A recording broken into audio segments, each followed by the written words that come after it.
ബഹുദൂതരുമായി മേഘത്തേരതിൽ എൻ പ്രിയ രക്ഷകനെഴുന്നള്ളുന്നു.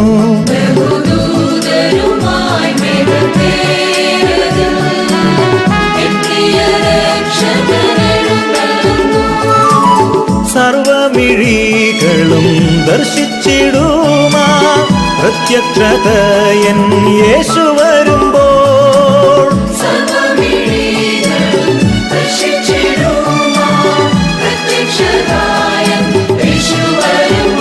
ബഹുദൂതരുമായി മേഘത്തേരതിൽ എൻ പ്രിയ രക്ഷകനെഴുന്നള്ളുന്നു.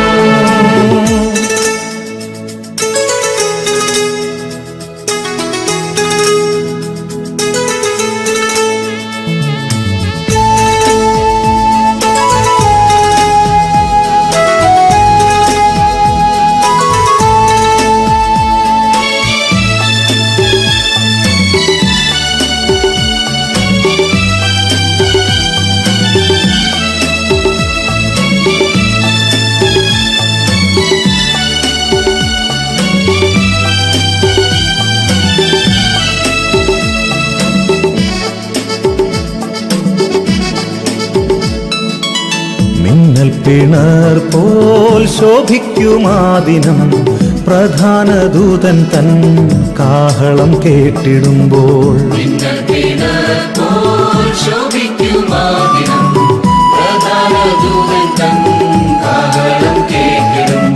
ശുദ്ധരിൻ ഗണമുയർക്കുമക്ഷയരായി മറുരൂപം പ്രാപിക്കും അന്നാളിൽ നാം.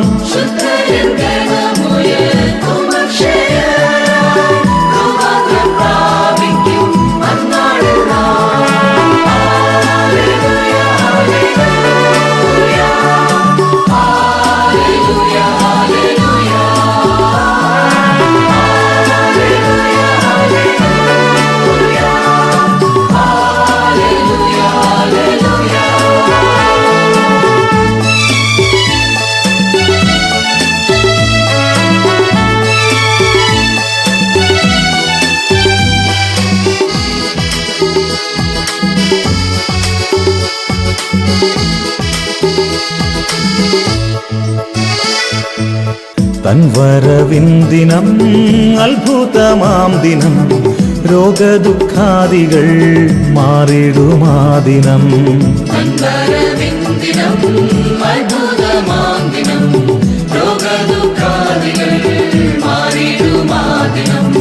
നമുക്കായൊരുക്കിയ അത്ഭുത ഭവനം കർത്തൻ വരവിനായൊരുങ്ങിടുക.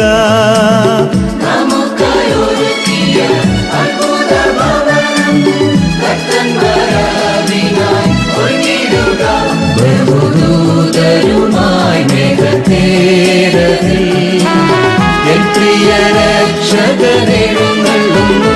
ബഹുദൂതരുമായി മേഘത്തേരതിൽ എൻ പ്രിയ രക്ഷകനെഴുന്നള്ളുന്നു.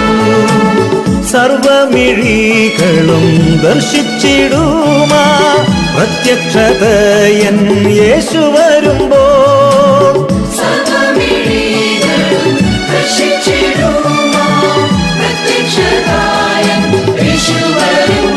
ബഹുദൂതരുമായി മേഘത്തേരതിൽ എൻ പ്രിയ രക്ഷകനെഴുന്നള്ളുന്നു.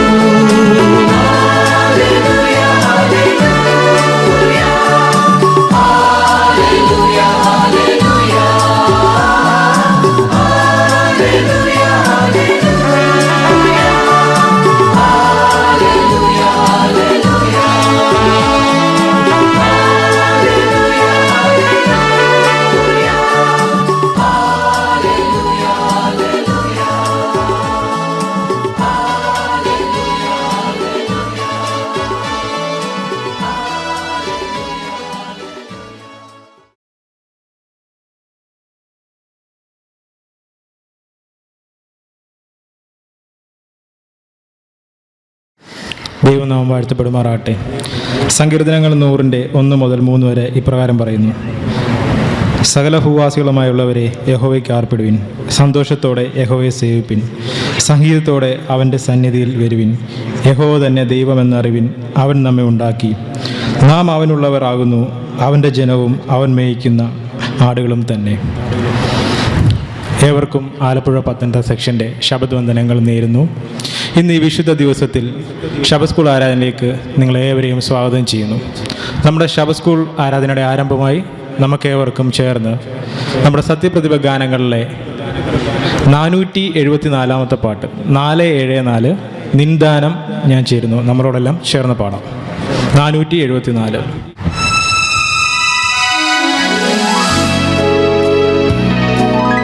നിന്ദാനം ഞാൻ അനുഭവിച്ചു, നിൻ സ്നേഹം ഞാൻ രുചിച്ചറിഞ്ഞു. നിന്ദാനം ഞാൻ അനുഭവിച്ചു, നിൻ സ്നേഹം ഞാൻ രുചിച്ചറിഞ്ഞു.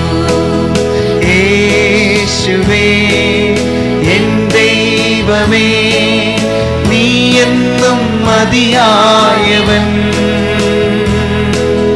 യേശുവേ എൻ ദൈവമേ, നീ എന്നും മതിയായവൻ.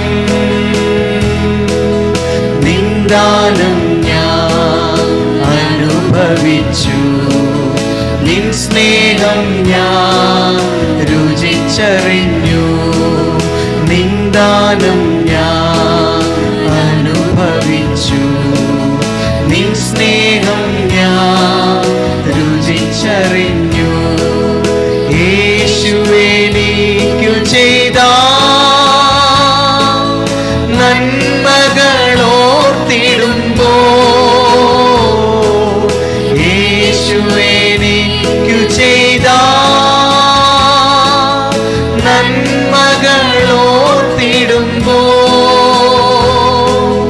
നന്ദി കൊണ്ടെൻ മനം പാടിയിടുമേ സ്തോത്രഗാനത്തിൻ പല്ലവികൾ. നന്ദി കൊണ്ടെൻ മനം പാടിയിടുമേ സ്തോത്രഗാനത്തിൻ പല്ലവികൾ. യേശുവേ എൻ ദൈവമേ, നീ എന്നും മതിയായവൻ. യേശുവേ എൻ ദൈവമേ, നീ എന്നും മതിയായവൻ. നിന്ദാനം ഞാൻ അനുഭവിച്ചു, നിൻ സ്നേഹം ഞാൻ രുചിച്ചറിഞ്ഞു.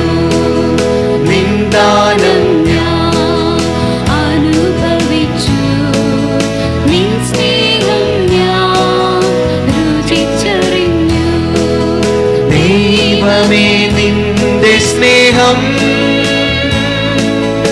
എത്ര നാൾ തള്ളി നീക്കി. ദൈവമേ നിന്റെ സ്നേഹം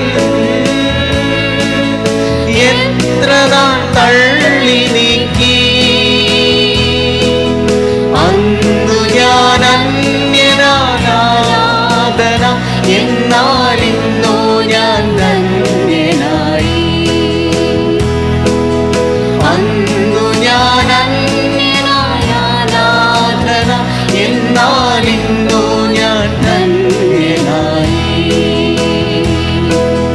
യേശുവേ എൻ ദൈവമേ, നീ എന്നും മതിയായവൻ. യേശുവേ എൻ ദൈവമേ, നീ എന്നും മതിയായവൻ. നിന്ദാനം ഞാൻ അനുഭവിച്ചു, നിൻ സ്നേഹം ഞാൻ രുചിച്ചറിഞ്ഞു. നിന്ദാനം ഞാൻ അനുഭവിച്ചു, നിൻ സ്നേഹം ഞാൻ രുചിച്ചറിഞ്ഞു. എൻ ജീവൻ പോയെന്നാലും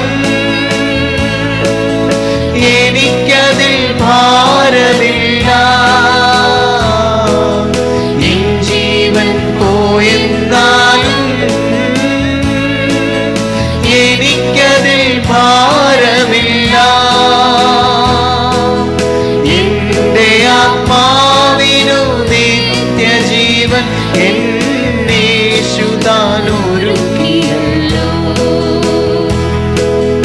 എന്റെ ആത്മാവിനു നിത്യജീവൻ എന്നേശുതാനൊരുക്കിയല്ലോ. യേശുവേ എൻ ദൈവമേ, നീ എന്നും മതിയായവൻ. യേശുവേ എൻ ദൈവമേ, നീ എന്നും മതിയായവൻ. നിന്ദാനം ഞാൻ അനുഭവിച്ചു, നിൻ സ്നേഹം ഞാൻ രുചിച്ചറിഞ്ഞു. നിന്ദാനം ഞാൻ അനുഭവിച്ചു, നിൻ സ്നേഹം ഞാൻ രുചിച്ചറിഞ്ഞു. ഈ സമയം വേദഭാഗം വായിച്ച് പ്രാർത്ഥിക്കാനായി മിസ് എമിലി സാറെ ക്ഷണിക്കുന്നു. ദൈവനാമത്തിന് മഹത്വം ഉണ്ടാകട്ടെ. ഇന്നത്തേക്കായി തിരഞ്ഞെടുത്തിരിക്കുന്ന വേദഭാഗം സങ്കീർത്തനങ്ങൾ 93. യഹോവ വാഴുന്നു, അവൻ മഹിമ ധരിച്ചിരിക്കുന്നു. യഹോവ ബലം ധരിച്ച് അരക്കി കെട്ടിയിരിക്കുന്നു. ഭൂലോകം ഇളകാതെ ഉറച്ചു നിൽക്കുന്നു. നിന്റെ സിംഹാസനം പുരാതനമേ സ്ഥിരമായിരിക്കുന്നു. നീ അനാദിയായുള്ളവൻ തന്നെ. യഹോവയെ പ്രവാഹങ്ങൾ ഉയർത്തുന്നു, പ്രവാഹങ്ങൾ ശബ്ദമുയർത്തുന്നു, പ്രവാഹങ്ങൾ തിരമാലകളെ ഉയർത്തുന്നു. സമുദ്രത്തിലെ വൻതിരകളായ പെരുവെള്ളങ്ങളുടെ മുഴക്കത്തെക്കാളും ഉയരത്തിൽ യഹോവ മഹിമയുള്ളവൻ. നിന്റെ സാക്ഷ്യങ്ങൾ എത്രയും നിശ്ചയമുള്ളവ. യഹോവേ, വിശുദ്ധി നിന്റെ ആലയത്തിന് എന്നേക്കും ഉചിതം തന്നെ. നമുക്ക് പ്രാർത്ഥിക്കാം. വാഗ്ദത്തങ്ങൾ അതിവിശ്വസനും വാക്കുമാനത്തിനും വാഴ്ത്തപ്പെട്ട കർത്താവേ, ഈ ഒരു നല്ല ശബദ ദിവസം ഞങ്ങളുടെ ജീവിതത്തിൽ നൽകിയ കൃപയ്ക്കായ സ്തോത്രം ചെയ്യുന്നേമേ. എത്രയോ പേര് ഇവിടെ നല്ല സമയം കാണാതെ ലോകത്തു നിന്ന് മാറ്റപ്പെട്ടു പോയപ്പോൾ പാപികളും ദൂഷികളുമാകുന്ന അടിയങ്ങൾക്ക് അങ്ങയുടെ സന്നിധിയിലായിരിക്കാനും പ്രാർത്ഥിപ്പാനും ഇടയാക്കി കൃപയ്ക്കായ സ്തോത്രം ചെയ്യുന്നേമേ. ഇന്ന് ദൈവത്തിൻ്റെ ഈ ആരാധനയെ കേൾക്കുന്ന എല്ലാവരെയും ദൈവത്തിൻ്റെ കരങ്ങളിൽ ഏൽപ്പിച്ച് പ്രാർത്ഥിക്കുന്നു. ദൈവമേ, എല്ലാവരെയും ദൈവത്തിൻ്റെ കരങ്ങളിൽ ഭദ്രമായി കാത്തുകൊള്ളണമെന്ന് അപേക്ഷിക്കുന്നു. ദൈവമേ, ഇന്ന് ഈ ലോകത്തിൽ അനേകർ രോഗത്താൽ ഭാരപ്പെടുന്നു. അവരെല്ലാവരെയും ദൈവം എത്രയും വേഗം സൗഖ്യമാക്കണമെന്ന് അപേക്ഷിക്കുന്നു. ദൈവമേ, ഇന്നത്തെ ഞങ്ങളുടെ ആരാധനയിലും ശബത്ത് സ്കൂൾ പ്രോഗ്രാമിലും ദൈവത്തിൻ്റെ സാന്നിധ്യം ഉടനീളം ഉണ്ടായിരിക്കണമെന്ന് അപേക്ഷിക്കുന്നു. ദൈവമേ, ഞങ്ങളെ ഓരോരുത്തരെയും ദൈവത്തിൻ്റെ കരങ്ങളിൽ ഏൽപ്പിച്ച് പ്രാർത്ഥിക്കുന്നു. എല്ലാ നന്മകളാൽ നിറയ്ക്കണമെന്ന് യേശുവിൻ്റെ നാമത്തിൽ അപേക്ഷിക്കുന്നു. കൃപയോട് കേട്ട് ഉത്തരമറിയണമേ. ആമേൻ. ലോകമെമ്പാടും നടക്കുന്ന മിഷൻ വേലയെക്കുറിച്ച് മിസസ് ലിലിയാൻ സുമേഷ് നമ്മളെ വായിച്ചറിയിക്കും. ദൈവത്തിൻ്റെ അതിപരിശുദ്ധ നാമം വാഴ്ത്തപ്പെടുമാറാകട്ടെ. വേഗം വരുന്നവനായ കർത്താവ് യേശുക്രിസ്തുവിൻ്റെ നാമത്തിൽ ഭവനങ്ങളിലും മറ്റു സ്ഥലങ്ങൾ എവിടെയായിരുന്നാലും ദൈവത്തിൻ്റെ വചനം ശ്രവിക്കുന്ന എല്ലാ പ്രിയപ്പെട്ടവർക്കും നല്ലൊരു ശബദ ദിവസം ആശംസിക്കുന്നു. എപ്രകാരമാണ് നമ്മൾ ഒരു വ്യക്തിയെ കർത്താവ് യേശുക്രിസ്തുവിലേക്ക് അടുപ്പിക്കുന്നത്? അതിന് പല രീതികളുമുണ്ട്. ചിലപ്പോൾ നമ്മൾ ചെയ്യുന്ന നല്ല പ്രവൃത്തികളായിരിക്കാം, ചിലപ്പോൾ പ്രസംഗമായിരിക്കാം, ചിലപ്പോൾ ഗാനങ്ങളായിരിക്കാം, ചിലപ്പോൾ പാഠങ്ങൾ, അതുമല്ലെങ്കിൽ സാക്ഷ്യങ്ങൾ. എന്നാൽ അതിൽ നിന്നൊക്കെ വ്യത്യസ്തമായി ദൈവത്തിൻ്റെ ദാസൻ കർത്താവിൻ്റെ വേല എപ്രകാരമാണ് ചെയ്യുന്നതെന്ന് നമുക്കൊന്ന് നോക്കാം. നാം ധരിക്കാറുള്ള വസ്ത്രം, അതായത് ഷർട്ട്, അദ്ദേഹം ഉപയോഗിക്കുന്ന അല്ലെങ്കിൽ ധരിക്കുന്ന ഷർട്ടിലൂടെയാണ് അദ്ദേഹം ദൈവത്തിൻ്റെ വേല മറ്റുള്ളവരെ അറിയിക്കുന്നത്. അതെങ്ങനെയാണ് നമുക്ക് നോക്കാം. യൂറോപ്യൻ രാജ്യത്തിലെ യൂറോപ്യൻ കോണ്ടിനെൻറ്റിലെ നോർവേ എന്ന് പറയുന്ന രാജ്യത്ത് ഓസ്ലി എന്ന് പറയുന്ന സ്ഥലത്താണ് ഇദ്ദേഹം താമസിക്കുന്നത്. അദ്ദേഹത്തിൻ്റെ പേര് ഗ്ലെൻലി എന്നാണ്. അദ്ദേഹം ഒരു അധ്യാപകനാണ്. ഏകദേശം 55 വയസ്സ് പ്രായം ഇദ്ദേഹത്തിനുണ്ട്. ഒരിക്കൽ ഇദ്ദേഹത്തിന് ഒരു ട്രെയിനിൽ യാത്ര ചെയ്യണമായിരുന്നു. അതിനുവേണ്ടി അദ്ദേഹം റെയിൽവേ സ്റ്റേഷനിൽ പോയി. അവിടെ അദ്ദേഹം പോയപ്പോൾ ധരിച്ചിരുന്നത് ഭയങ്കരമായ നിറമുള്ള അല്ലെങ്കിൽ പച്ച നിറത്തിലുള്ളൊരു ഷർട്ടായിരുന്നു. അത് എല്ലാവരെയും ഒന്ന് അട്രാക്റ്റ് ചെയ്യുന്ന ഒരു കളറായിരുന്നു. അവിടെ നിന്നിരുന്ന എല്ലാവരും അദ്ദേഹത്തെ ഒന്ന് ശ്രദ്ധിച്ചു. ഒടുവിൽ അദ്ദേഹത്തിനുള്ള ട്രെയിൻ കിട്ടി. അദ്ദേഹം സീറ്റ് ഏകദേശം ഒരു 60 വയസ്സ് പ്രായം തോന്നിക്കുന്ന ഒരു സ്ത്രീയുടെ ഓപ്പോസിറ്റ് ഒരു സീറ്റ് ഉണ്ടായിരുന്നു. അദ്ദേഹം അവിടെ പോയിരുന്നു. അദ്ദേഹം വന്നിരുന്നപ്പോൾ തന്നെ ആ സ്ത്രീ അദ്ദേഹത്തെ ശ്രദ്ധിച്ചു. അദ്ദേഹത്തെയും നോക്കുന്നു, അദ്ദേഹത്തിൻ്റെ ഷർട്ടും നോക്കുന്നു. അത് അദ്ദേഹത്തിന് മനസ്സിലായി. കുറച്ച് സമയങ്ങൾക്ക് ശേഷം ആ സ്ത്രീ വീണ്ടും അദ്ദേഹത്തിൻ്റെ ഷർട്ടിൻ്റെ ഇടത് ഭാഗത്ത് ഒരു പ്രിൻ്റ് ഉണ്ട്, അതിലേക്ക് തന്നെ സൂക്ഷിച്ച് നോക്കുന്നത് അദ്ദേഹത്തിന് മനസ്സിലായി. അപ്പോൾ അദ്ദേഹം ഒന്നും ചോദിച്ചില്ല. ആ സ്ത്രീ അതിൽ ഇപ്രകാരം എഴുതിയിട്ടുണ്ടായിരുന്നു, ഒരു പിക്ചർ അതിലുണ്ടായിരുന്നു, ഒരു എയർപ്ലെയിൻ്റെ പിക്ചർ. അതിന് താഴെ അഡ്വൻറ്റ് എയർലൈൻസ് എന്ന് എഴുതിയിട്ടുണ്ട്. അതിനും താഴെ സ്റ്റുവേർഡ് ഗ്ലെൻലി എന്നും എഴുതിയിട്ടുണ്ട്. കുറച്ച് സമയം ഇവരിങ്ങനെ അത് ആലോചിച്ചിരുന്നിട്ട് അദ്ദേഹത്തോട് ഈ സ്ത്രീ ചോദിച്ചു, ഈ എയർലൈൻസിനെ കുറിച്ച് ഞാൻ ഇന്നുവരെ കേട്ടിട്ടില്ലല്ലോ, താങ്കൾ അവിടെയാണ് ജോലി ചെയ്യുന്നതെന്ന് ചോദിച്ചു. അപ്പോൾ അദ്ദേഹം പറഞ്ഞു അതെ. അതിനുശേഷം കുറച്ച് സമയങ്ങൾക്ക് ശേഷം അവർ വീണ്ടും ചോദിച്ചു, നിങ്ങളുടെ ഫ്ലൈറ്റ് എങ്ങോട്ടാണ് യാത്ര ചെയ്യുന്നത്? അപ്പോൾ അദ്ദേഹം പറഞ്ഞു അതിന് ഒരൊറ്റ ലക്ഷ്യസ്ഥാനം മാത്രമേ ഉള്ളൂ. അപ്പോൾ അദ്ദേഹം സ്ഥലത്തിൻ്റെ പേര് പറഞ്ഞില്ല, ഏത് സ്ഥലമാണെന്ന് ചോദിച്ചതുമില്ല. വീണ്ടും കുറേ നിമിഷങ്ങൾക്ക് ശേഷം അവർക്ക് വീണ്ടും അറിയാൻ ആഗ്രഹമുണ്ടായി. വീണ്ടും കുറച്ച് നിമിഷങ്ങൾക്ക് ശേഷം അവർ ചോദിച്ചു, ഇതിലെ ടിക്കറ്റിന് ഭയങ്കര ചാർജാണോ എന്ന് ചോദിച്ചു. അപ്പോൾ അദ്ദേഹം പറഞ്ഞു ഇതിലെ യാത്ര വളരെ സൗജന്യമാണെന്ന് പറഞ്ഞു. അപ്പോൾ അവർക്ക് വലിയ അതിശയം തോന്നി. അവർ ചോദിച്ചു, സൗജന്യമോ? അതെന്താ അങ്ങനെ സൗജന്യമായിരിക്കുന്നത്? അപ്പോൾ അദ്ദേഹം പറഞ്ഞു, ഏകദേശം 2000 വർഷങ്ങൾക്ക് മുൻപ് ഇതിൻ്റെ വില നൽകി കഴിഞ്ഞിരിക്കുന്നു. പെട്ടെന്ന് അവരുടെ മുഖം ഒന്ന് വാടി. പക്ഷേ വളരെ പെട്ടെന്ന് തന്നെ അവർക്ക് കാര്യം മനസ്സിലായി. അപ്പോൾ പറഞ്ഞു, എനിക്കെല്ലാം മനസ്സിലായി, പക്ഷേ എനിക്ക് ഈ സ്വർഗത്തെക്കുറിച്ചുള്ള വിശ്വാസം എനിക്ക് അങ്ങ് പോരാ, എനിക്ക് അത് സ്വർഗമുണ്ടെന്നുള്ളൊരു വിശ്വസിക്കാൻ എനിക്ക് പ്രയാസമാണെന്ന് പറഞ്ഞു. അപ്പോൾ അദ്ദേഹം ചോദിച്ചു, അതെന്താ? എൻ്റെ ജീവിതത്തിൽ ഒരുപാട് വിഷമമേറിയ അനുഭവങ്ങൾ ഉണ്ടായിട്ടുണ്ട്. അതുമാത്രമല്ല, ക്രിസ്ത്യാനികളെന്ന് അഭിമാനിക്കുന്ന അനേകർ ആ രീതിയിലുള്ള ഒരു മാതൃക ജീവിതമല്ല നയിക്കുന്നത്. അത് ഒരുപാട് പേരെ ക്രിസ്ത്യാനിത്വത്തിൽ നിന്നും പിന്മാറ്റുവാനായിട്ടാണ് ആക്കി തീർച്ചത്. അതുകൊണ്ട് എനിക്ക് ആ സ്വർഗത്തെക്കുറിച്ചുള്ള വിശ്വാസം എനിക്ക് പോരാന്ന് പറഞ്ഞു. ഏകദേശം 20 മിനിറ്റോളം സമയമുണ്ടായിരുന്നു ആ സ്ത്രീക്ക് ഇറങ്ങേണ്ട സ്റ്റേഷനിലെത്താൻ. അതുവരെയും ദൈവികമായ കാര്യങ്ങളെക്കുറിച്ച് ഇവർ തമ്മിൽ സംസാരിച്ചിരുന്നു. പോകാൻ തുടങ്ങിയപ്പോൾ അദ്ദേഹം പറഞ്ഞു, നിങ്ങൾക്ക് ബൈബിളിനെ കുറിച്ച് സൂക്ഷ്മമായി പഠിക്കുവാൻ നിങ്ങൾക്ക് നല്ല ആഗ്രഹമുണ്ട്, നിങ്ങൾക്കൊരു അവസരം കിട്ടുമ്പോൾ നിങ്ങളത് വിനിയോഗിക്കുക എന്ന് പറഞ്ഞ് അവർ ആ യാത്ര പിരിഞ്ഞു. അതിനുശേഷം ഈ ഷർട്ട് എവിടെയൊക്കെ എത്ര പ്രാവശ്യം അദ്ദേഹത്തിന് ധരിക്കാൻ കഴിയുമോ അത്രയും തവണ അദ്ദേഹം ആ ഷർട്ട് ധരിച്ചു. ആ എംബ്ലം, ഈ സ്ത്രീ എങ്ങനെയാണ് അവിടെ സംഭാഷണം ആരംഭിച്ചത് അതുപോലെ തന്നെ പലരെയും കണ്ടുമുട്ടാനും അവരുമായിട്ട് സംഭാഷണത്തിൽ ഏർപ്പെടുവാനും അദ്ദേഹത്തിന് സാധിച്ചു. ഇദ്ദേഹം അവിടെ ഒരു വസ്ത്രവ്യാപാര കമ്പനിയിൽ പ്രത്യേകിച്ച് പറഞ്ഞു ചെയ്യിപ്പിച്ചു. കാരണം ഇദ്ദേഹത്തിന് ഇഷ്ടമുള്ള ഒരു വാഹനമാണ് ഈ വിമാനം. അതിൽ തന്നെ അദ്ദേഹം പ്രത്യേകം പറഞ്ഞ് പ്രിൻ്റ് ചെയ്യിപ്പിച്ച അനേകം ഷർട്ടുകൾ അദ്ദേഹം അങ്ങനെ ചെയ്യിപ്പിച്ചു. അതിലൊരു വിമാനവും അതിന് താഴെ അഡ്വൻറ്റ് എയർലൈൻസ് എന്നും അതിന് താഴെ അദ്ദേഹത്തിൻ്റെ പേരും പ്രിൻ്റ് ചെയ്ത ഷർട്ട്. അതുപയോഗിച്ചാണ് അദ്ദേഹം കർത്താവിൻ്റെ വേല ചെയ്യുന്നത്. ദൈവത്തിൻ്റെ വേല ചെയ്യുവാൻ ഏറ്റവും ചെറിയ ഒരു ഉപകരണം ആകാൻ കഴിയുവാണെങ്കിൽ അത് തന്നെ ഏറ്റവും വലിയ ഉത്തമമാണെന്ന് അദ്ദേഹം വിശ്വസിക്കുന്നു. ദൈവത്തിൻ്റെ വേല ചെയ്യുവാൻ അദ്ദേഹത്തിന് വളരെയധികം ആഗ്രഹമുണ്ട്. എന്നാൽ അദ്ദേഹം ഒരു ധൈര്യശാലി അല്ല. അതുകൊണ്ട് മറ്റു ഭവനങ്ങൾ ചെന്ന് അവരുടെ വാതിൽക്കൽ മുട്ടുവാൻ അദ്ദേഹത്തിന് വളരെയധികം പ്രയാസമാണ്. അതുകൊണ്ടാണ് അദ്ദേഹം ഈ രീതി തിരഞ്ഞെടുത്തിരിക്കുന്നത്. ഈ ഷർട്ട് മൂലം ആരെങ്കിലും കർത്താവ് യേശുക്രിസ്തുവിലേക്ക് ആരെങ്കിലും ആകർഷിക്കപ്പെട്ടു എന്ന് അദ്ദേഹത്തിന് അറിയില്ല. എങ്കിലും അത് പരിശുദ്ധാത്മാവിൻ്റെ ഒരു പ്രവർത്തനത്താൽ മാത്രമേ നടക്കുകയുള്ളൂ. പക്ഷേ ഇദ്ദേഹം ഇവിടെ പറയുന്നത്, എൻ്റെ ജോലി എന്ന് പറയുന്നത് ഒരാൾ അഡ്വൻറ്റിസ്റ്റുകാരാക്കുക എന്നുള്ളതല്ല, വിത്ത് പാവുക എന്നുള്ളതാണ്.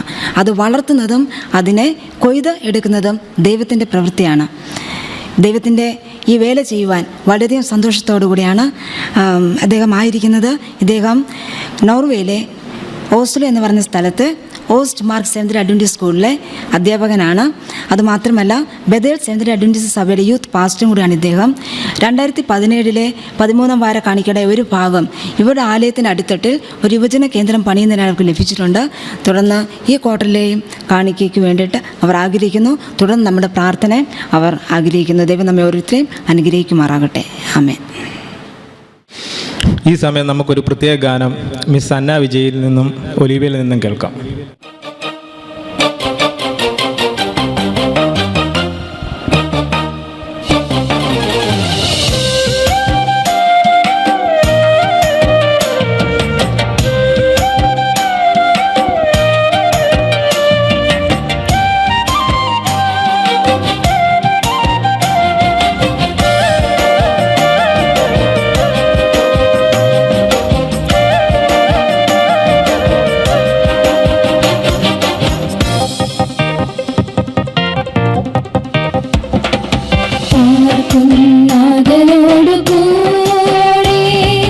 പാരിൽ പാർത്തിടും വരെ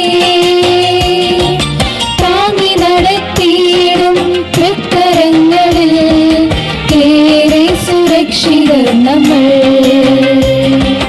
പാർക്കും നാഥനോട് കൂടെ പാരിൽ പാർത്തിടും വരെ താങ്ങി നടത്തിയിടും തൃക്കരങ്ങളിൽ ഏറെ സുരക്ഷിതർ നമ്മൾ.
ഇപ്പോൾ ഫീച്ചർ ടോക്കനായിട്ടുള്ള സമയമാണ്. അതിനായി മിസ്സസ് അന്നക്കുട്ടി വർഗീസിനെ ക്ഷണിക്കുന്നു. Happy Sabbath to all. ദൈവനാമം വാഴ്ത്തപ്പെടുമാറാകട്ടെ. ഇന്ന് പ്രഭാതത്തിൽ വീണ്ടും ഒരു ദിവസം കർത്താവിനെ ആരാധിപ്പാനും മഹത്വപ്പെടുത്തുവാനും ശബത്തിൻ്റേതായ അനുഗ്രഹങ്ങൾ പ്രാപിക്കാനും തക്കവണ്ണം നമ്മൾക്ക് ഓരോരുത്തർക്കും കടന്നു വരാൻ സാധിച്ചതിന് ദൈവത്തിന് നന്ദി പറയുന്നു. ഇന്ന് ഫ്യൂച്ചർ ടോക്കിൻ്റെ ഭാഗമായി ഞാൻ ഒരു പരുന്തിൻ്റെ കഥയാണ് പറയാൻ ആഗ്രഹിക്കുന്നത്. പരുന്ത് നമുക്കറിയാം ഏറ്റവും വേഗമേറിയ ഒരു പക്ഷിയാണ്, വളരെ കരുത്തുള്ള ഒരു പക്ഷിയാണ്. എന്നാൽ ഈ പരുന്തിൻ്റെ ആയുസ്സെന്ന് പറയുന്നത് 70 വർഷമാണ്. അതിൽ ഏകദേശം 40 വർഷമാകുമ്പോഴേക്കും പരുന്ത് വളരെ ക്ഷീണിതനായി അതിൻ്റെ ചിറകുകളെല്ലാം ബലം ക്ഷയിച്ച് തൂവലുകൾക്കെല്ലാം ഭയങ്കരമായി കനം വന്ന് അതിൻ്റെ ചുണ്ടൊക്കെ തീരെ ബലമില്ലാതായിത്തീരുന്നു. നഖങ്ങളെല്ലാം ക്ഷീണിച്ച് അതിന് ഇര പിടിക്കാൻ സാധിക്കാത്ത രീതിയിലായിത്തീരും. എന്നാൽ ഈ പരുന്ത് ചെയ്യുന്നത് അവൻ ഒരിക്കലും താളടിയായി പോകത്തില്ല. ആകെ പരുന്തിൻ്റെ മുന്നിലുള്ളത് 2 കാര്യങ്ങളാണ്. ഒന്നുകിൽ ചാകുക, അതല്ലെങ്കിൽ വീണ്ടും രൂപാന്തരം പ്രാപിച്ച് തിരിച്ച് വരിക. പരുന്ത് ചെയ്യുന്നത് എന്തെന്നാൽ അവന് അടുത്തുള്ള ഒരു മലയുടെ മുകളിലേക്ക് പറന്നുപോയി അവിടെ പോയി കുറേ ദിവസങ്ങൾ സമാധി മാതിരി ഇരിക്കും. അപ്പോൾ കുറച്ച് ദിവസങ്ങൾ കഴിയുമ്പോൾ അവന് അവൻ്റെ ചുണ്ടെല്ലാം അവന് ഒടിച്ചു കളയുമായിരുന്നു. ആ ചുണ്ട് വീണ്ടും വളർന്ന് പുതിയ ചുണ്ടുകൾ വരും. പിന്നീട് അവൻ്റെ കാലിലെ നഖങ്ങളെല്ലാം പിഴുത് കളയും. ആ നഖങ്ങളും വീണ്ടും വേറെ നല്ല പുതിയ നഖങ്ങളായിട്ട് കിളിർത്ത് വരും. പിന്നീടുള്ള തൂവലുകളാണ്. തൂവലുകൾ ഓരോന്നോരോന്നായിട്ട് ഈ പരുന്ത് കൊത്തിപ്പറിച്ച് കളയും. അതും ഏതാനും ദിവസങ്ങൾക്ക് ശേഷം വീണ്ടും നല്ല തൂവലുകൾ വന്ന്, കനം കുറഞ്ഞ നല്ല ഭംഗിയേറിയ തൂവലുകൾ വന്ന് നിറഞ്ഞ് ഈ പരുന്ത് വീണ്ടും നല്ലൊരു രൂപത്തിൽ ആയി രൂപാന്തരപ്പെട്ടു വരും. അങ്ങനെ രൂപാന്തരപ്പെട്ടു വരുന്ന ആ പരുന്ത് അവൻ വളരെ സന്തോഷവാനാകും. വളരെയധികം ദൂരം അവന് പറക്കാനുണ്ട്. ഇനി ജീവിതം മുന്നോട്ടുണ്ടെന്നുള്ള മനസ്സിലാക്കിക്കൊണ്ട് തന്നെ പരുന്ത് ജീവിക്കാൻ തുടങ്ങും. ഇത് അവൻ്റെ ജീവിതത്തിൻ്റെ മാറ്റത്തിൻ്റേതായ ഒരു കാലഘട്ടമാണ്. അതുപോലെ തന്നെ നമുക്കും നമ്മുടെ ജീവിതത്തിലും വളരെയധികം മാറ്റങ്ങൾ വരുത്തേണ്ടത് ആവശ്യമുണ്ട്. എന്ന് പറഞ്ഞാൽ നമുക്ക് പഴയ ചിന്താഗതികൾ, നമുക്ക് ഉണ്ടാകുന്നതായ ഒറ്റപ്പെടലുകൾ, വലിയ നൊമ്പരങ്ങൾ ഉളവാക്കുന്ന കാര്യങ്ങൾ, ഇങ്ങനെയുള്ള അവസ്ഥകളിൽ കൂടി നമ്മൾ കടന്നു പോകും. എന്നിരുന്നാലും നമ്മൾ ഒരിക്കലും നിരാശരാകുകയോ ആയി പോകാതെ ഈ പരുന്ത് അവന് സംഭവിച്ച മാതിരി ഒരു രൂപാന്തരം പ്രാപിക്കുവാൻ തക്കവണ്ണം നമ്മൾ ഒരുക്കമുള്ളവരാകണം. അങ്ങനെ ജീവിതത്തിലുണ്ടാകുന്ന പ്രയാസങ്ങൾ, ബുദ്ധിമുട്ടുകൾ എല്ലാം നമ്മൾ സഹിച്ച് ഒരു രൂപാന്തരം പ്രാപിച്ച് ഒരു പുതുജീവൻ പ്രാപിച്ച് യേശു ക്രിസ്തുവിലായി തീരുവാൻ തക്കവണ്ണം നമ്മളെ ഓരോരുത്തരെയും ദൈവം അനുഗ്രഹിക്കുമാറാകട്ടെ. ആമേൻ. നമ്മുടെ ശബ സ്കൂൾ ആരാധനയുടെ അവസാനമായി നമുക്കേവർക്കും ചേർന്ന് സത്യപ്രതിഭ ഗാനങ്ങളിലെ 841 നന്ദിയാലനുള്ളം എന്ന ഗാനം പാടാം.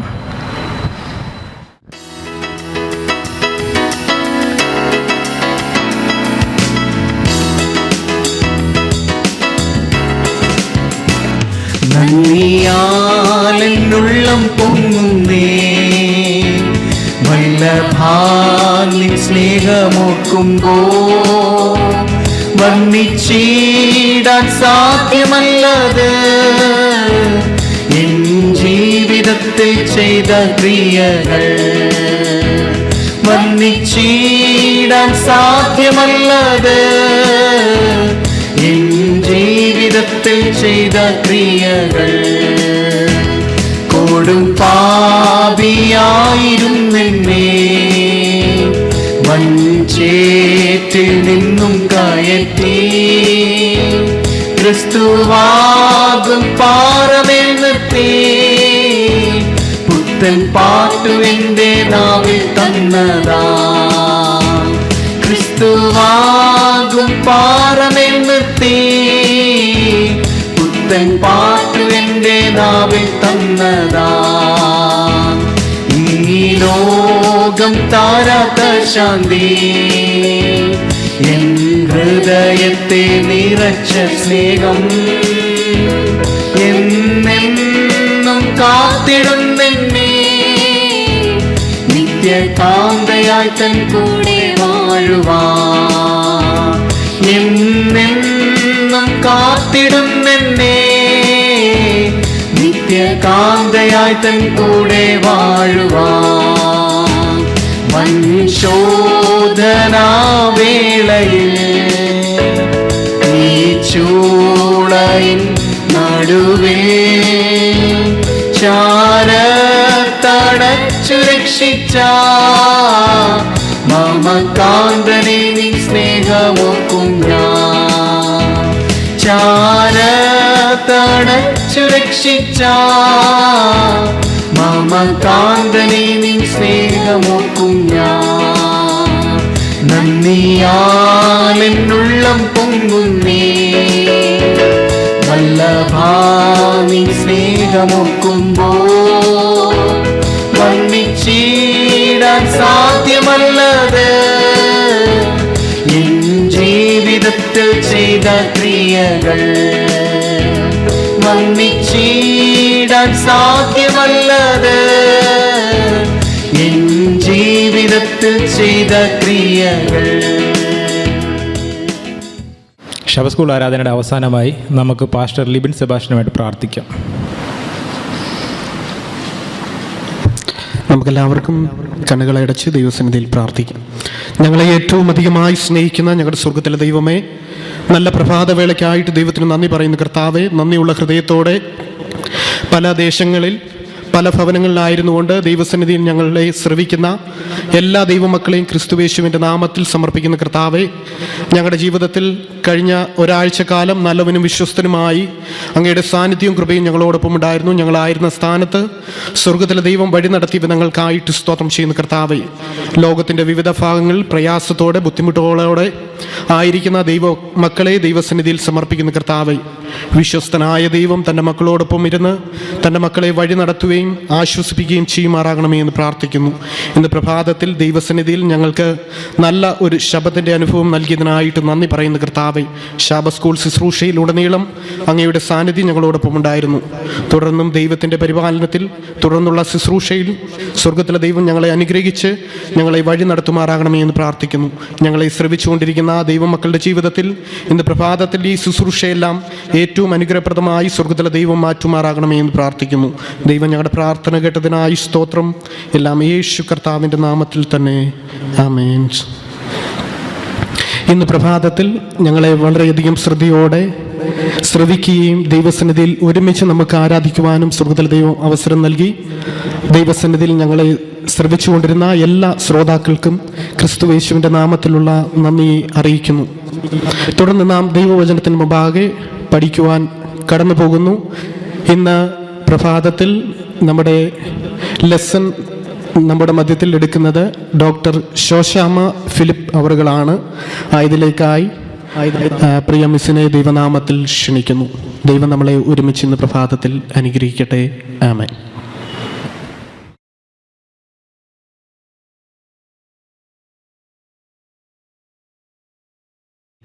ഇതിൻ്റെ COVID-19 ഭീതിയിൽ മനുഷ്യൻ ഭവനങ്ങളിൽ കഴിയുമ്പോൾ ദൈവാശ്രയത്തിൽ ജീവിക്കുന്ന ദൈവജനത്തിന് ശാന്തിയോടും സമാധാനത്തോടും കൂടെ തിരുവചനം പഠിക്കുവാനായി സാധിക്കും.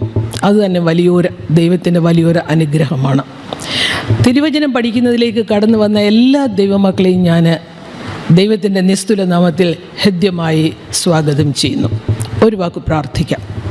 കരുണാസമ്പന്ന നീതിമാനുമായ അടിയങ്ങളുടെ സ്വർഗീയ വാഴ്ത്തപ്പെട്ട നല്ല ദൈവമേ, വീണ്ടും കർത്താവിനെ സ്തുതിക്കുവാൻ അടുത്തു വരുവാൻ കർത്താവ് ഞങ്ങളോട് കാണിച്ച വലിയ സ്നേഹത്തിനായി അടിയങ്ങൾ നന്ദിയോടെ സ്തോത്രം. തിരുവചനം പഠിക്കുമ്പോഴും വായിക്കുമ്പോഴും ധ്യാനിക്കുമ്പോഴും അതങ്ങനെ തന്നെയെന്ന് മനസ്സിലാക്കുവാനുള്ള എല്ലാ അനുഗ്രഹങ്ങളും കർത്താവ് ഞങ്ങൾക്ക് നൽകിത്തരണം. പരിശുദ്ധാത്മ നിറവിനെ നൽകിത്തരണം. എല്ലാം യേശുവിൻ്റെ ധന്യനാമത്തിൽ തന്നെ ആമേൻ. കഴിഞ്ഞ ക്ലാസ്സിൽ നമ്മൾ സൃഷ്ടി അടിസ്ഥാനപരമായി ഉൽപ്പത്തി പുസ്തകത്തിൽ നിന്നാണ് നാം പഠിച്ചത്.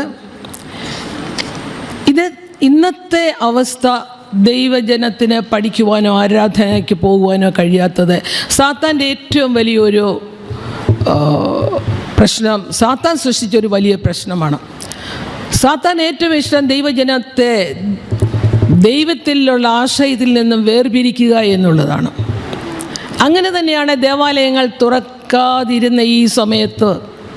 എന്നാൽ ദൈവത്തിൻ്റെ അനുഗ്രഹം കൂടുതലുണ്ടായതുകൊണ്ട് ഒരു ദേവാലയം പൂട്ടപ്പെട്ടപ്പോൾ ആയിരക്കണക്കിന് അല്ലെങ്കിൽ 1000 ഭവനങ്ങൾ ദേവാലയമായി മാറി. കഴിഞ്ഞ ആഴ്ച നാം വളരെ വിശദമായി തന്നെ സൃഷ്ടി പഠിച്ചു. ഇന്നത്തെ സൃഷ്ടി അടിസ്ഥാനപരമായി ഉൽപ്പത്തി 2-ാം ഭാഗമാണ് നാം പഠിക്കുന്നത്. അതിനകത്ത് മനപ്പാഠവാക്യം: ആകാശം ദൈവത്തിൻ്റെ മഹത്വത്തെ വർണ്ണിക്കുന്നു, ആകാശവിധാനം അവൻ്റെ കൈവേലയെ പ്രസിദ്ധമാക്കുന്നു. സങ്കീർത്തനം 19:1. ആധുനിക ശാസ്ത്രജ്ഞന്മാർ അവരുടെ ശാസ്ത്ര പരീക്ഷണങ്ങൾക്ക് വിജയം അവർക്ക് ലഭിച്ചത് അവരെ തിരുവചനം അടിസ്ഥാനമാക്കി ചിന്തിച്ചതുകൊണ്ടാണ് എന്ന് പറയുന്നു. പ്രത്യേകിച്ച് Johans Kepler, Isaac Newton, Robert ബോയ്ലി തുടങ്ങിയവർ അവരുടെ ശാസ്ത്ര പരീക്ഷണങ്ങൾക്ക് അടിസ്ഥാനമായി അവർ തിരുവചനം ഉപയോഗിക്കുകയും അത് ഫലവത്തായപ്പോൾ സൃഷ്ടാവിൻ്റെ മഹത്വത്തെ മറ്റുള്ളവർക്ക് മുമ്പിൽ വലുപ്പത്തിൽ കാണിക്കുന്നതാക്കി തീർക്കുകയും ചെയ്തു. മനുഷ്യന് ശരിക്കും 2 പാഠപുസ്തകങ്ങളാണ് ഉള്ളത്. ഒന്ന് പ്രകൃതി, 2 തിരുവചനം.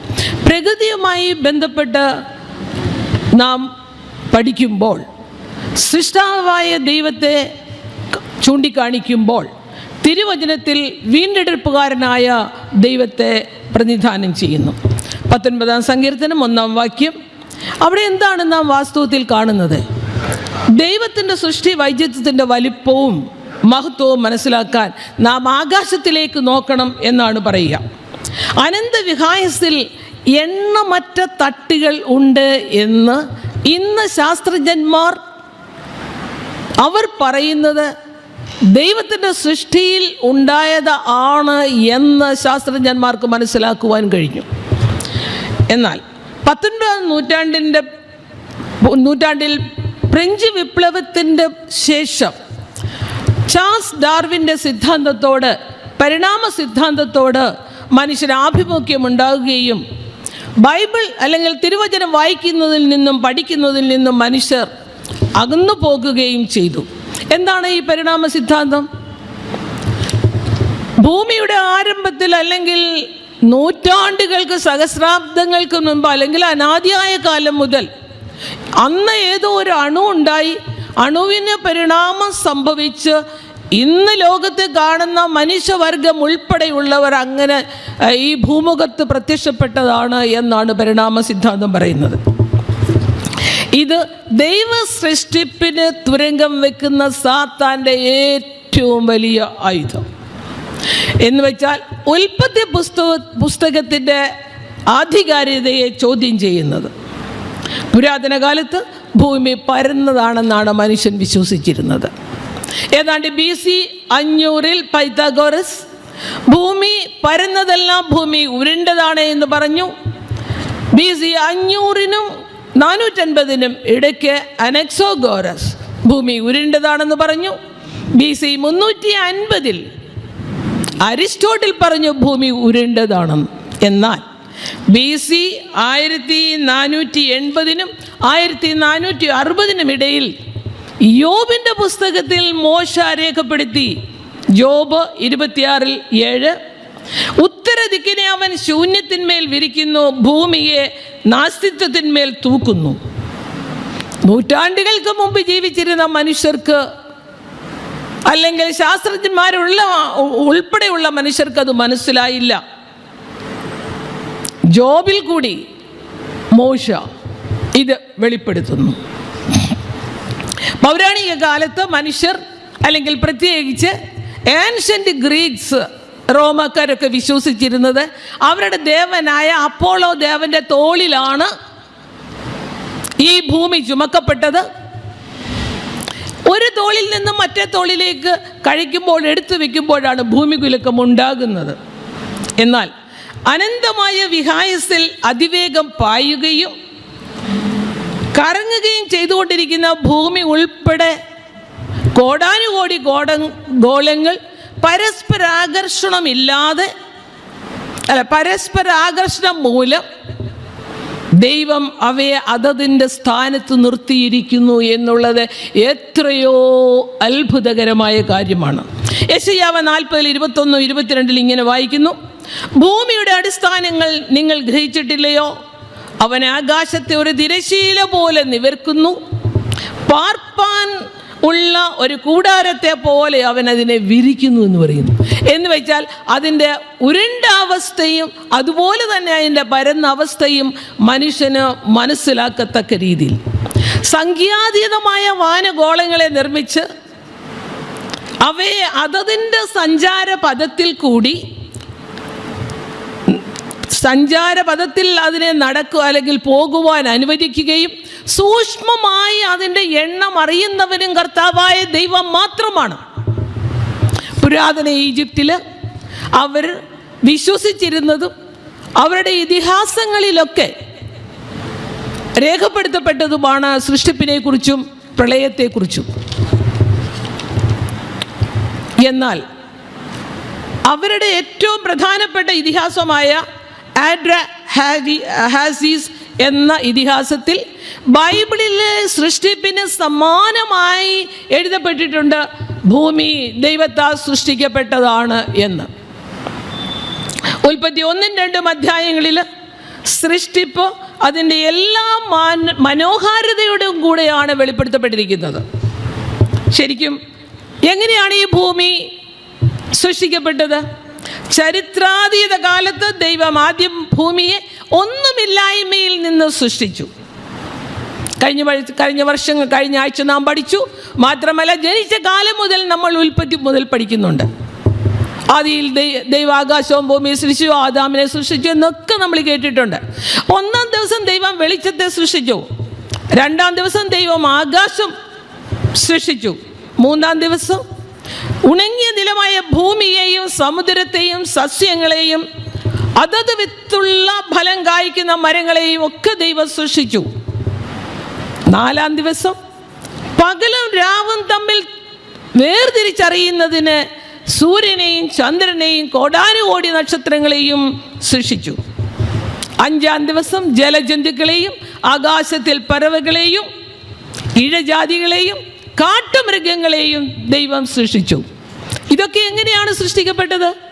ഇതെല്ലാം ദൈവത്തിൻ്റെ വായിൽ നിന്നുള്ള കൽപ്പനകളാൽ, വാക്കുകളാൽ, വചനങ്ങളാൽ സൃഷ്ടിക്കപ്പെട്ടു. ഈ 5 ദിവസങ്ങളിലേക്കുള്ള സൃഷ്ടി ദൈവത്തിൻ്റെ വായിൽ നിന്ന് തന്നെ ഉരുവിട്ട വാക്കുകൾ കൊണ്ടാണ് എങ്കിൽ എങ്ങനെ 6-ാം ദിവസം മനുഷ്യനെ സൃഷ്ടിച്ചു? മനുഷ്യൻ എന്താ ചെയ്തത്? ദൈവത്തിൻ്റെ സ്വാദൃശ്യത്തിലും സ്വരൂപത്തിലും 6-ാം ദിവസം ദൈവം മനുഷ്യനെ സൃഷ്ടിച്ചു. മനുഷ്യനെ മണ്ണുകൊണ്ടാണ് സൃഷ്ടിച്ചത്. എന്നാൽ അവൻ്റെ ആത്മാവിൽ, അല്ലെങ്കിൽ അവൻ്റെ ശരീരത്തിൽ കുടികൊള്ളുന്ന ആത്മാവിൻ്റെ വില എന്ന് പറയുന്നത് ഈ ലോകത്തിലുള്ള സർവസമ്പത്തിലും ഏറ്റവും വിലപ്പെട്ടതാണ്.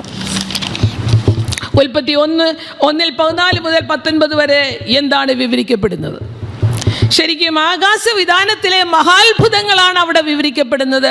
ഉൽപ്പത്തി 1:14 മുതൽ 19 വരെയുള്ള ആകാശവിധാനത്തിലെ മഹാത്ഭുതങ്ങളെ വിവരിക്കുന്നത്, അല്ലെങ്കിൽ ആകാശവിധാനത്തിലെ മഹാത്ഭുതങ്ങൾ ഏതൊക്കെയാണ്? സൂര്യൻ, ചന്ദ്രൻ, കോടാനുകോടി നക്ഷത്രങ്ങൾ, ഇതെല്ലാം കൂടെ ഉൾപ്പെടുന്നത് ഗാലക്സികൾ എന്നാണ് അറിയപ്പെടുന്നത്.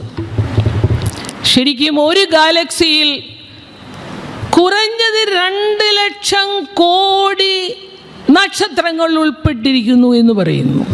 സർവജ്ഞാനിയായ ദൈവം നമുക്ക് ഊഹിക്കാൻ കഴിയാത്ത വിധം, ഒരിക്കൽ പോലും മനുഷ്യൻ്റെ ബുദ്ധിയിൽ അളന്ന് തിട്ടപ്പെടുത്താൻ കഴിയാത്ത ചൂട് വഹിക്കുന്ന സൂര്യനെ അടുത്തെങ്ങാട് നിന്നെങ്കിൽ കത്തിക്കരിഞ്ഞു പോകുന്ന രീതിയിൽ സൂര്യൻ്റെ ചൂടുള്ളപ്പോൾ ശരിക്കും കൃത്യമായ അകലത്തിൽ ഭൂമിയെ ദൈവം മാറ്റി നിർത്തിയാണ് സൃഷ്ടിച്ചിരിക്കുന്നത്. എത്രമാത്രം കൃത്യമായ അകലത്തിൽ ആകാശവിധാനത്തിൽ സൂര്യനെയും ഭൂമിയെയും ഒക്കെ നിർത്തിയിരിക്കുന്നു. എന്നാൽ ഇത്ര ചൂട് സൂര്യനില്ല എങ്കിൽ ഈ ഭൂമി നാമാവിശേഷമായി പോകും, തണുത്ത് ഉറഞ്ഞ്. എന്നാൽ ഈ സൂര്യനെയോ ചന്ദ്രനെയോ നക്ഷത്രങ്ങളെയോ ദൈവം സൃഷ്ടിച്ചത് ഒരിക്കൽ പോലും ആരാധിക്കുവാനല്ല. അതിന് അതിന് നിർദ്ദേശങ്ങൾ കൊടുത്തിട്ടുണ്ട്. സൂര്യൻ്റെ ജോലി എന്താണ്, ചന്ദ്രൻ്റെ ജോലി എന്താണ് എന്ന്. അഖിലാണ്ടത്തിലെ സർവ്വചരാചരങ്ങളും ദൈവത്തിൻ്റെ വചനങ്ങളാൽ ഉരുവായതായ അല്ലെങ്കിൽ സൃഷ്ടിക്കപ്പെട്ടതാണ്. എന്നാൽ മനുഷ്യനെ ദൈവം മണ്ണുകൊണ്ടാണ് സൃഷ്ടിച്ചത്. ദൈവത്തിൻ്റെ ജീവശ്വാസം അവനിലൂതി അവൻ ജീവനുള്ള ദേഹിയായി തീർന്നു എന്ന് പറഞ്ഞു. അഖിലാണ്ടത്തിലെ സർവ്വചരാചരങ്ങളും ദൈവത്തിൻ്റെ വചനങ്ങളാൽ സൃഷ്ടിക്കപ്പെട്ടപ്പോൾ മനുഷ്യനെ മാത്രം ദൈവം മണ്ണുകൊണ്ട് മെനഞ്ഞുണ്ടാക്കി ദൈവത്തിൻ്റെ ജീവശ്വാസം അവനിൽ ഊതി അവൻ ജീവനുള്ള ദേഹിയായി തീർന്നു. അവന് ദൈവം എന്തെല്ലാം കൊടുത്തു? അവന് തേജസ് കൊടുത്തു, അവന് ബഹുമാനം കൊടുത്തു. സർവഭൂമിയിലുമുള്ള സർവ്വചരാചരങ്ങളുടെ മേലും ദൈവം അവന് അധികാരം കൊടുത്തു. എന്നാൽ ഇതൊക്കെ ആയിട്ട് മനുഷ്യനൊരു തക്ക തുണ കണ്ടില്ല. ഉൽപ്പത്തി 2:18 മുതൽ 24 വരെയുള്ള ഭാഗത്ത് എങ്ങനെയാണ് ആദാമിന് ദൈവം ഒരു തുണ കൊടുത്തത്? ദൈവം മണ്ണ് കൊണ്ട് മെനഞ്ഞുണ്ടാക്കി ജീവശ്വാസം ഊതി ജീവനുള്ള ദേഹിയാക്കി മാറ്റിയ ആദാമിനൊരു ഗാഢനിദ്ര കൊടുത്തു.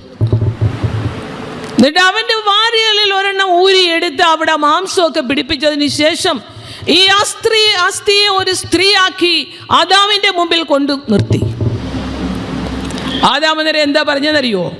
ആദാമിൻ്റെ അസ്ഥിയിൽ ആദാം പറഞ്ഞു, ഇത് എൻ്റെ അസ്ഥിയിൽ നിന്ന് അസ്ഥിയും എൻ്റെ മാംസത്തിൽ നിന്ന് മാംസവും. കർത്താവായ ദൈവം താൻ സൃഷ്ടിച്ചുണ്ടാക്കിയ സകല പ്രവൃത്തിയിൽ നിന്നും നിവർത്തനായി. അങ്ങനെ നിവർത്തനായ യേശു കർത്താവ് 6 ദിവസം കൊണ്ട് താൻ ചെയ്തതെല്ലാം കണ്ടിട്ടത് നല്ലതാണ് എന്ന് പറഞ്ഞതിന് ശേഷം 7-ാം ദിവസം സ്വസ്ഥമായിരുന്നു.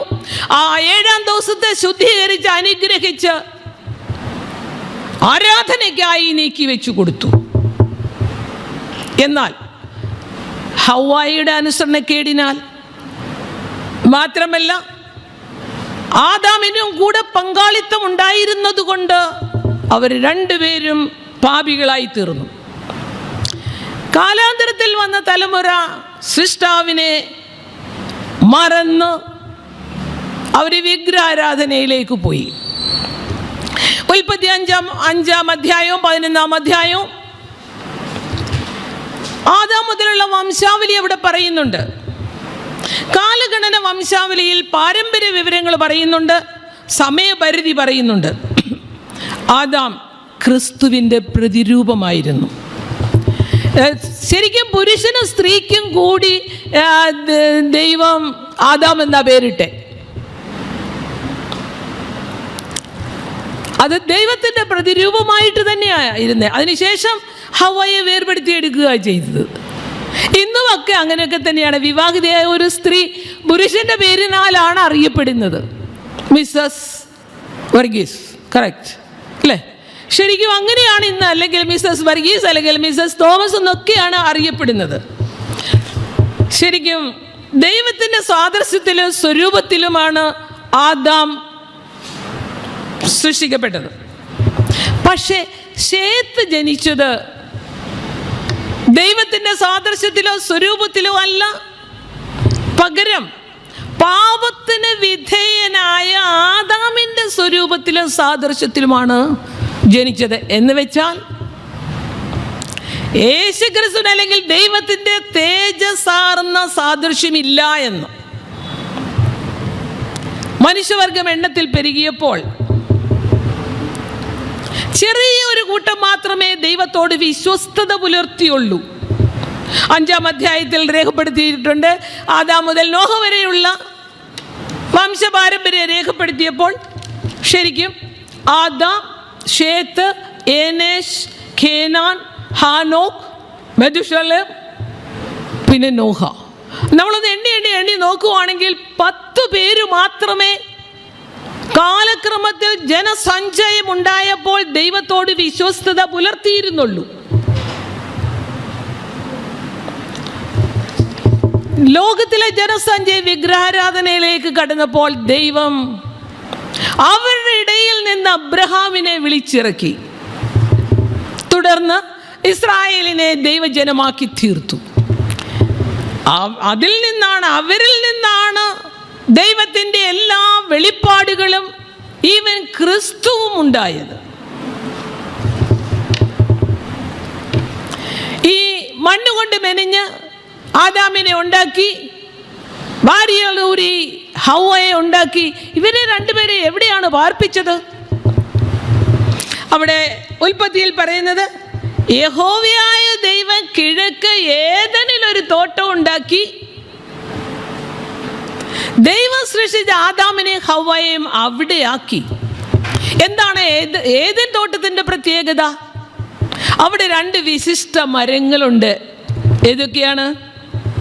ഒന്ന്, കാണാൻ ഭംഗിയുള്ളതും തിന്മാൻ നല്ല ഫലമുള്ളതും. തോട്ടത്തിൻ്റെ നടുവിൽ, രണ്ടാമത്തെ തോട്ടത്തിൻ്റെ നടുവിൽ നന്മ തിന്മകളെ കുറിച്ചുള്ള അറിവിൻ്റെ വൃക്ഷം. ശരിക്കും ഏദൻ തോട്ടത്തെ അറിയപ്പെടുന്നത് പരദീസ എന്നാണ്. ഏദൻ പരദീസ, ഇംഗ്ലീഷിൽ പാരഡൈസ്. എങ്ങനെയാണ് ആദാമിനെ ഹവ്വായിക്കും ഒരു പരദീസ നഷ്ടപ്പെട്ടത്? ദൈവം തിന്നരുതെന്ന് കൽപ്പിച്ച വൃക്ഷഫലം തിന്നതുകൊണ്ട്, അവർ പാപികളായതുകൊണ്ട് ദൈവം അവരെ ഏദൻ തോട്ടത്തിൽ നിന്നും പുറത്താക്കി. ദൈവത്തിൻ്റെ കരുണയുടെ ഏറ്റവും വലിയ ബഹുത്തായ ഒരു പ്രവർത്തനമാണ് നാം ഇവിടെ കാണുന്നത്. അല്ല എങ്കിൽ എന്ത് സംഭവിക്കുമായിരുന്നു? ഈ ജീവവൃക്ഷത്തിൻ്റെ ഫലം അവർ ഭക്ഷിച്ച് അവർ പെർപ്പച്വൽ സിന്നേഴ്സായി മാറിയനെ, നിത്യ പാപിയായി മാറിയനെ. അപ്പം പിതാവായ ദൈവത്തിൻ്റെ കരുണയുടെ ഏറ്റവും വലിയ ബഹുസ്ഫുരണമാണ് ഇവിടെ ആദാമിനെ ഹവ്വായെയും ഏദൻ തോട്ടത്തിൽ നിന്നും പുറത്താക്കിയത്. ശരിക്കും ആദിമ പിതാക്കൾക്ക് അവിടെ ആ ഏദൻ പർദീസയുടെ അനുഭവം നഷ്ടപ്പെട്ടു. എന്നാൽ നാം ഇന്ന് അന്ത്യകാല ലക്ഷണങ്ങളൊക്കെ കാണുന്നുണ്ടില്ലേ? ഈ COVID-19 വന്നു കഴിഞ്ഞപ്പം മഹാമാരിയാണ്, അതേതാണ്ട് പ്ലേഗാണ്. വലിയ യുദ്ധങ്ങളും ക്ഷാമങ്ങളും ഒക്കെ ഉണ്ടാകുമ്പോൾ അത് ദൈവം വരുന്നതിൻ്റെ ആദ്യ പടിയാണ്. അതുപോലെ ഭൂകമ്പങ്ങളൊക്കെ വരുമ്പോൾ ഇതെല്ലാം പ്രവചന നിവർത്തിയാണ് എന്നൊക്കെ പറയുന്ന മനുഷ്യൻ ശരിക്കും, ഞാൻ ഒരുപാട് പേരോട് സംസാരിച്ചു, നമ്മളെന്തിനാ ഭയപ്പെടുന്നതെന്നൊക്കെ ചോദിച്ചപ്പോൾ അവർ പറഞ്ഞ് അവർക്കൊക്കെ ഭയമാണ്. കാരണം ദൈവം ഇപ്പോഴും ഉടനെ വരത്തില്ല, വരും, ദൈവം വരും ഉറപ്പാണ്, പക്ഷെ ദൈവം ഉടനെ വരത്തില്ല, ഉടനെ വരാൻ താല്പര്യമില്ല ക്രിസ്ത്യാനികൾക്കെന്നാണ് എനിക്ക് മനസ്സിലായത്. എന്നാൽ ദൈവകർത്താവായ യേശുവിൻ്റെ വരവ് ഏറ്റവും ആസന്നമായിരിക്കുന്ന ഈ സമയത്ത് നാം തന്നെ ദൈവിക ന്യായവിധിയുടെ ഇടിമുഴക്കം കേൾക്കുന്നു. ഇതൊക്കെ കേൾക്കുമ്പോഴും കാണുമ്പോഴും നാം മനസ്സിലാക്കേണ്ടത് റെവലേഷൻ 22:7 കർത്താവായ യേശു ക്രിസ്തു പറയുന്നു, ഇതാ ഞാൻ വേഗം വരുന്നു. ശരിക്കും ഇന്ന് ദൈവഭാഗത്ത് വിശ്വസ്തയോടുകൂടി നിൽക്കുന്നതിൽ അമാന്തം കാണിക്കുന്ന ക്രിസ്ത്യാനികളോടോ അല്ലെങ്കിൽ ദൈവജനത്തോടാണെന്ന് പറയുന്നത്, ഇതാ ഞാൻ വേഗം വരുന്നു, ഇന്ന് വരെ നീ ഒരുങ്ങിയിട്ടില്ലെങ്കിൽ നീ ഒരുങ്ങുക, ഇതാ ഞാൻ വേഗം വരുന്നു. അവൻ്റെ മഹത്വ പ്രത്യക്ഷതയിൽ അവനെ എതിരേൽക്കാൻ കർത്താവായ ദൈവം രണ്ടാമത് വരുമ്പോൾ അവൻ്റെ മഹത്വ പ്രത്യക്ഷതയിൽ അവനെ എതിരേൽക്കാൻ എന്ന് വെച്ചാൽ നഷ്ടപ്പെട്ടു പോയ പറുദീസ അനുഭവം അത് വീണ്ടെടുക്കാൻ ഒരുക്കമുള്ളവരായി തീരുവാൻ ദൈവം നമ്മെ എല്ലാവരെയും അനുഗ്രഹിക്കട്ടെ. ആമേൻ. ഇന്ന് പ്രഭാതത്തിൽ നമുക്ക് അതിമനോഹരമായ ഒരു ഹെൽത്ത് ടോക്ക് ശ്രവിക്കുവാനുള്ള സമയമാണ്.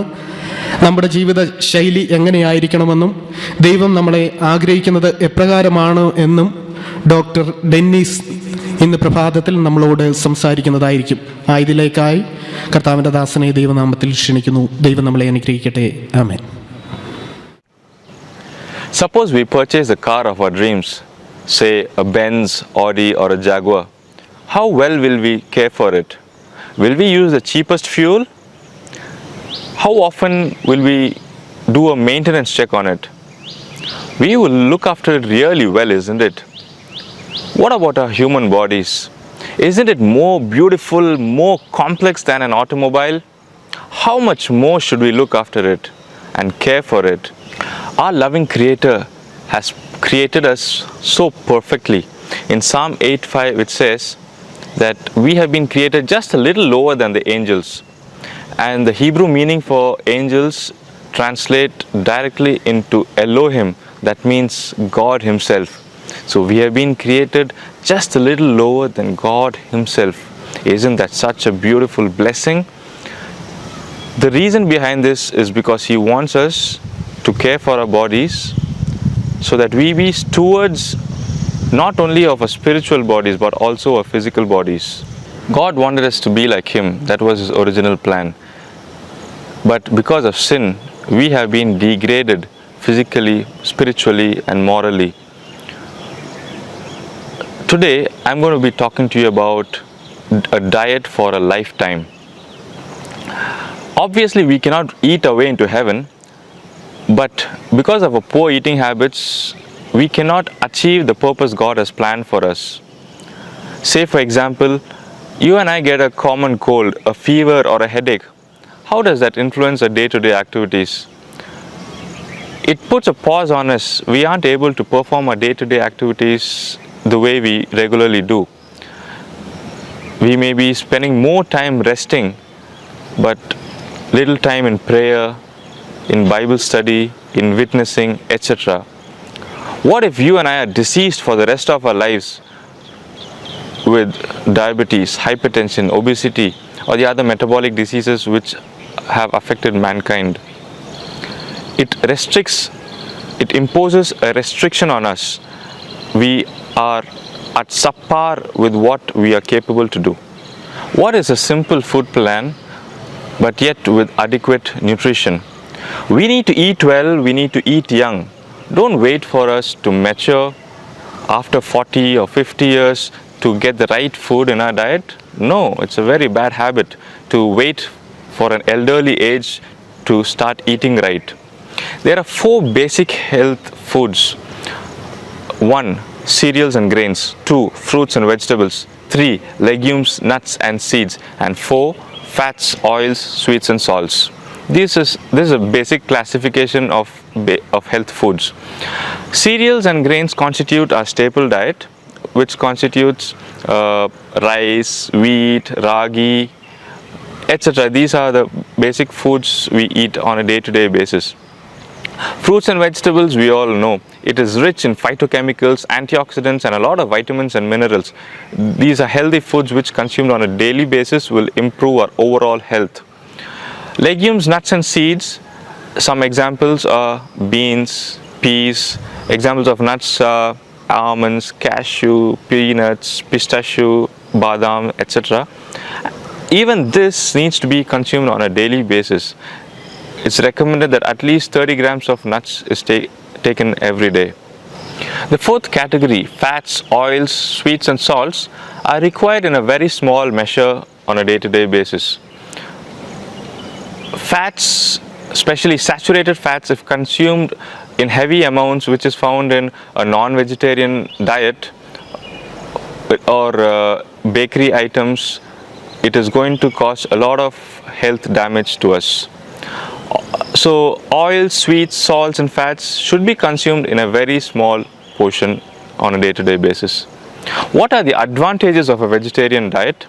It is low in fat, it is low in refined sugars, it's high in dietary fiber, it is high in protective phytotoxins and antioxidants and a lot of vitamins and minerals which are good for our health. So we must take efforts to consume a healthy diet on a day-to-day basis. There are 4 principles of eating healthy. 1. Variety. 2. Quality. 3. Moderation. And 4. Avoidance of certain foods. So when I say variety, we must be sure to include the 4 categories of food that I mentioned a little while ago on a day-to-day basis. Cereals and grains, fruits and vegetables, legumes and beans, fats, oils and salts. When I say quality, let's take an extra effort to purchase organic food if possible and eat foods fresh to avoid fast foods which are not so good in quality. When I say moderation, even good food can be eaten in a large quantity which is not temperate. We need to practice moderation, temperance. Even good foods should be eaten in moderation. Avoidance of a lot of fatty foods, refined processed foods which we get from bakeries, fried items. If these can be avoided, I'm sure we'll be able to eat a healthy diet. We must have heard of this term called the blue zones. The blue zones are areas in the world where people live healthy lives, long lives. Some people live for more than 100 years. And we may know this fact that the Adventists in Loma Linda, California have been categorized as one among these blue zones. And I'm sure we are proud of it. We can make ourselves proud too by eating healthy, by living healthy and living long lives. Thank you.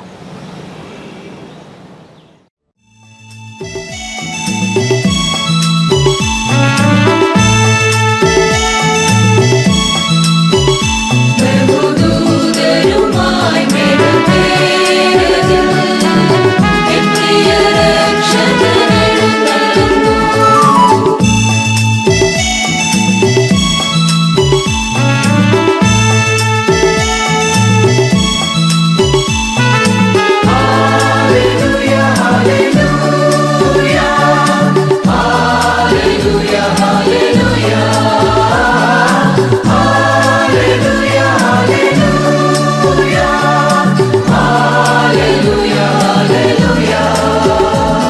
ബഹുദൂതരുമായി മേഘത്തേരതിൽ എൻ പ്രിയ രക്ഷകനെഴുന്നള്ളുന്നു.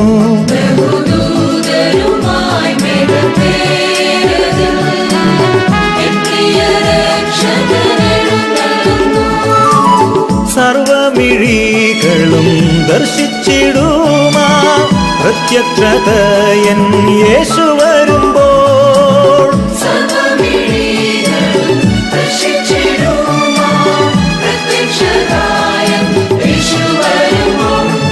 ബഹുദൂതരുമായി മേഘത്തേരതിൽ എൻ പ്രിയ രക്ഷകനെഴുന്നള്ളുന്നു.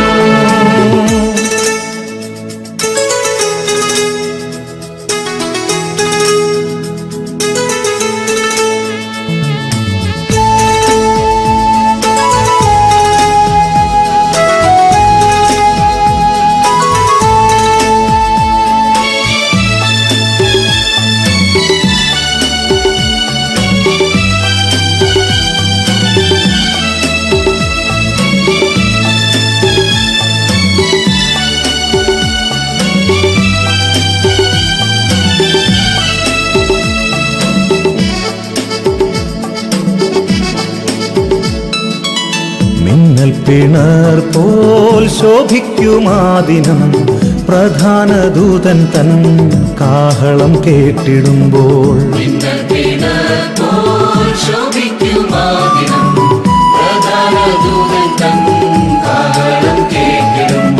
ശുദ്ധരിൻ ഗണമുയർക്കുമക്ഷയരായി മറുരൂപം പ്രാപിക്കും അന്നാളിൽ നാം.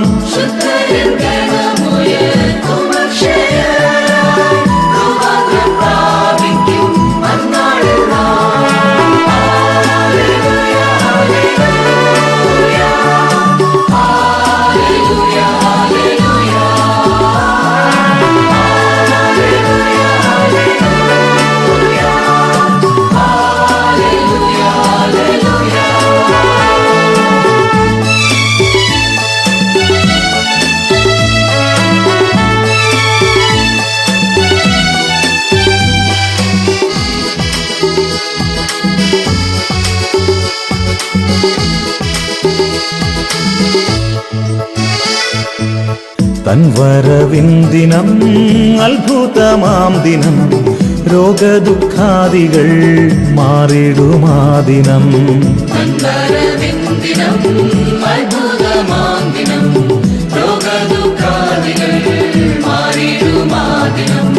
നമുക്കായൊരുക്കിയ അത്ഭുത ഭവനം കർത്തൻ വരവിനായൊരുങ്ങിടുക.